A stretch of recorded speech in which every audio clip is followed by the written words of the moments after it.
Alright guys, this is TeenTimes-Singapore and it has been like this 3 or 4 days after the haze has finally been cleared out of Singapore, and luckily it's gone. And now we are witnessing another new trend on Twitter.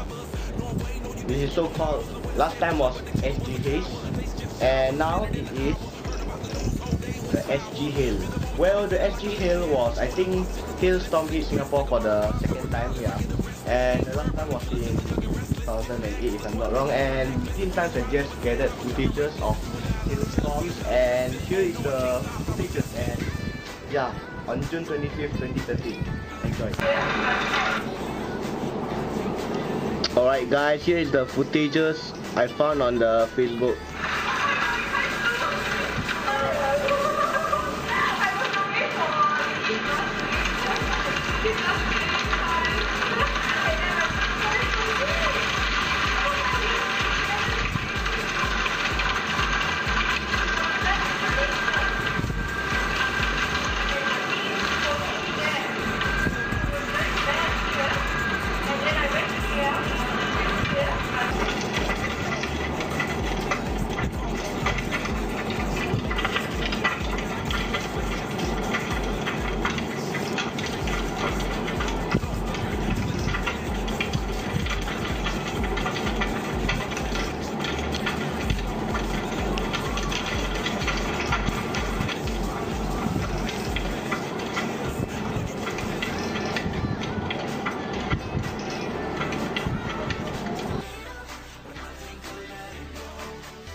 Yes, so I'm getting ready, stain on my shirt, mom's spaghetti. I pick her up and I'm pretty sure that she'll let me motorboat like I try to cop a feel once we get to school. She said, "No touching, that's the rule." Principal walks up on the scene. It's time to announce prom king and queen.